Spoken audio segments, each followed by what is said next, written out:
Assalamualaikum warahmatullahi wabarakatuh. Perkenalkan, kami dari kelompok terakhir kelas 11-1. Nama saya Sarah. Nama saya Sofa Fitri. Kami di sini akan menjelaskan menceritakan contoh tentang kisah teladan Abdurrahman bin Auf dan juga Khalifah.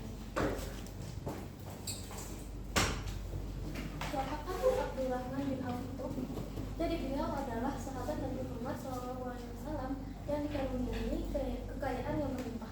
Beliau juga termasuk salah satu dari 10 sahabat yang dijanjikan masuk surga. Abdurrahman bin Auf radhiyallahu anhu adalah nama yang diberikan Rasulullah semenjak beliau mengenal Islam. Ia mendapatkan hidayah 2 hari setelah Abu Bakar As-Siddiq, sehingga beliau termasuk ashabul awal. Sebelum masuk Islam, beliau dikenal sebagai seorang pedagang yang sukses dan kaya. Dan semenjak memeluk Islam, beliau memilih untuk mengorbankan segala hal yang dimiliki demi agama Allah, dan hasil dagangnya ditunaikan di jalan Allah seperti bersedekah, berjihad, dan diberikan kepada sanak saudara. Bahkan ada penduduk yang berkata bahwa hartanya itu sepertiga dipinjamkan kepada mereka, sepertiga membayar utang mereka, dan sepertiga lainnya dibagikan kepada mereka. Dan bahkan beberapa sumber menyebutkan bahwa nilai kekayaannya saat Abdurrahman wafat yaitu sekitar 6 triliun rupiah.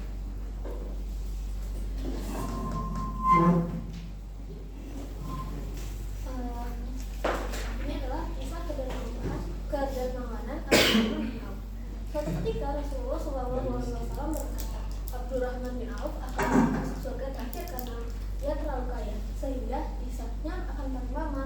Mendengar hal tersebut, Abdurrahman bin Auf berpikir keras, bagaimana sih caranya agar ia kembali menjadi miskin supaya dapat memasuki surga lebih awal.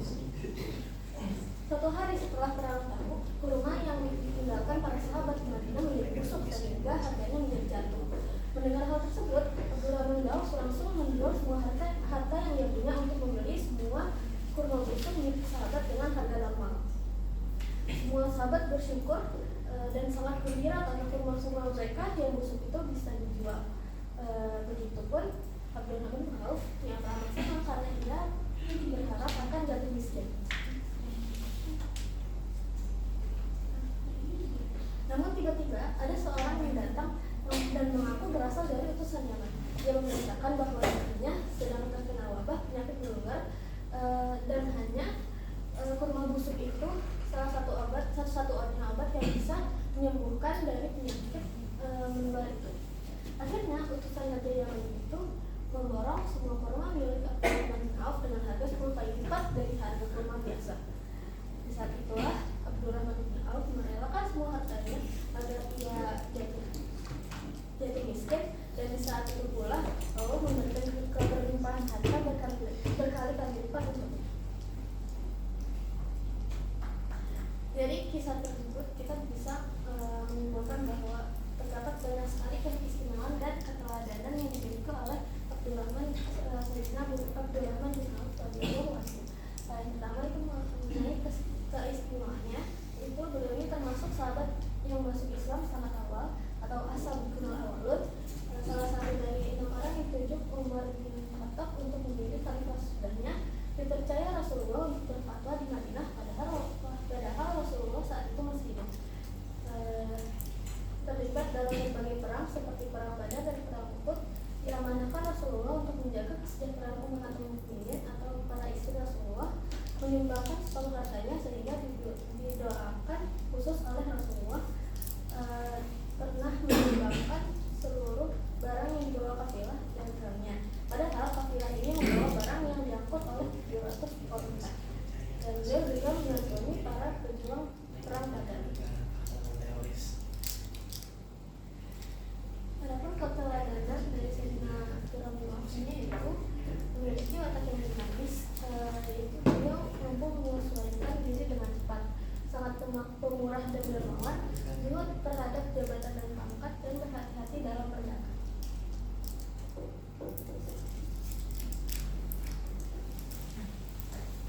Oke, selanjutnya kita akan membahas mengenai Abu Dzar Al-Ghifari. Jadi nama lahir beliau adalah Jundab bin Junadah bin Sakan bin Sufyan. Beliau ini Tanggal lahirnya tidak diketahui secara pasti, namun beliau lahir dan tinggal di jalur kafilah Mekah Syria. Beliau berasal dari keluarga perampok Al-Ghifar. Jadi keluarga perampok Al-Ghifar ini hanya merampok harta orang-orang kaya lalu dibagikan ke fakir-fakir miskin. Nah, suatu ketika beliau tidak sengaja mendengar bagaimana penderitaan korban yang dirampoknya, sehingga beliau merasa sangat bersalah dan kemudian bertaubat. Beliau juga mengajak rekan-rekannya sesama perampok untuk bertaubat dan tidak mengulangi perbuatannya lagi. Namun perbuatan taubatnya Sayyidina Abu Dzar Al-Ghifari tidak disukai oleh kaumnya, sehingga beliau diusir dari tanah kelahirannya dan hijrah ke Najd, itu sekarang menjadi wilayah Arab Saudi, bersama ibu dan saudara laki-lakinya yaitu Anis Al-Ghifari.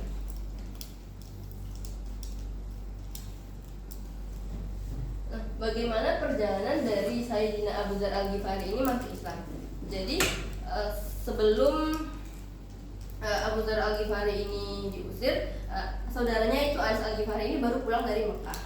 Beliau menceritakan bahwa saat di Mekah itu dia bertemu dengan seorang nabi yang mempunyai ajaran yang sama seperti yang diamalkan oleh Abu Dzar Al-Ghifari, yaitu menyantuni fakir miskin.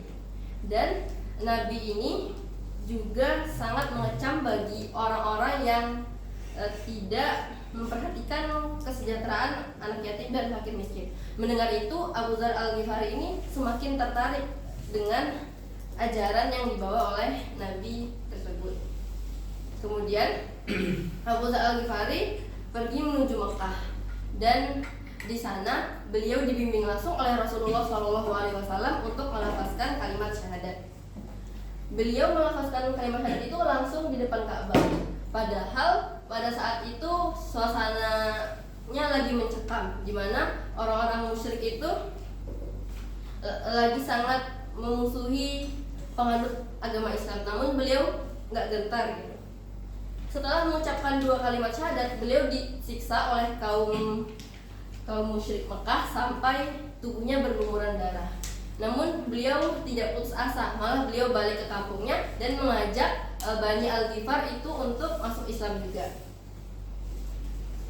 Nah, beberapa bulan setelah Rasulullah hijrah ke Madinah, tiba-tiba Abu Dzar Al-Ghifari ini membawa rombongan dari kabilah Ghifar dan Aslam ke Madinah, lalu menyatakan sumpah setia kepada Rasulullah SAW.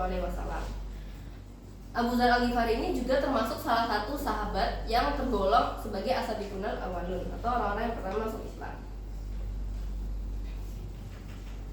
Nah, apa saja keistimewaan dari Abu Dzar Al-Ghifari? Yang pertama, beliau termasuk Ahlul Al-Suffah, yaitu sekelompok sahabat yang tinggal di serambi Masjid Nabawi, yang senantiasa beribadah, zuhud dari dunia dan miskin. Yang kedua, beliau adalah perawi hadis. Karena tadi beliau tinggalnya di serambi Masjid Nabawi, makanya beliau sering mendengarkan pengajaran langsung dari Nabi. Selama hidupnya beliau meriwayatkan 281 hadis Nabi, yang 31 hadis diantaranya diriwayatkan oleh Imam Bukhari dan Imam Muslim dalam kitab Sahihnya. Nah, yang ketiga, perintis gaya hidup sufi. Beliau memilih hidup dalam kefakiran, meskipun bisa aja kalau beliau mau, beliau bisa hidup bergelimang harta. Karena menurut ajaran sufi, kefakiran menduduki derajat tinggi di jalan kebenaran dan orang fakir sangat dihargai, sebagaimana firman Allah dalam surah Al-Baqarah ayat 273. Selanjutnya, Sayyidina Abu Dzar Al-Ghifari ini adalah penyayang kaum mustadafun, atau yaitu kaum yang lemah, tertindas dan tak berdaya.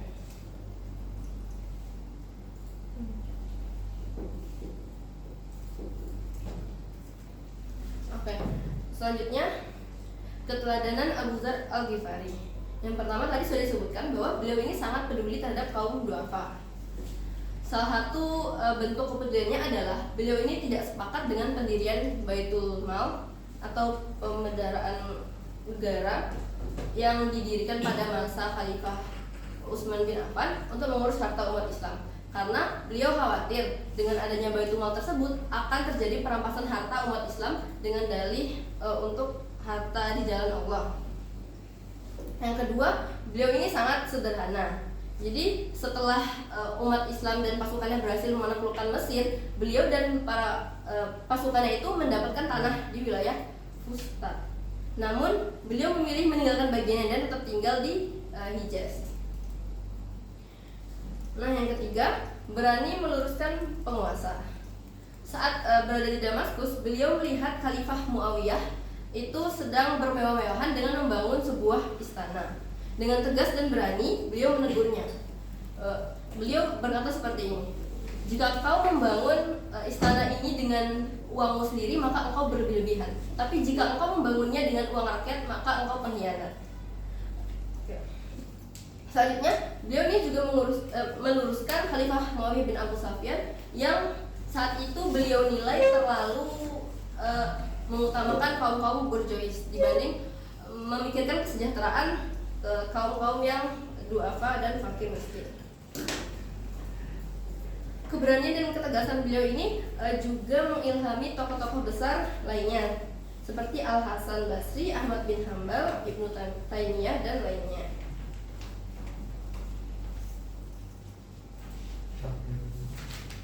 Yang terakhir, tadi kita sudah lihat bagaimana istiqomahnya Abu Dzar Al-Ghifari ini di jalan kebenaran. Dia tidak gentar dalam menyampaikan hal yang benar dan dia istiqomah gitu di dalam kesederhanaannya. Apa sih wasiat yang Rasulullah sampaikan kepada Abu Dzar Al-Ghifari? Jadi yang pertama, mencintai orang miskin.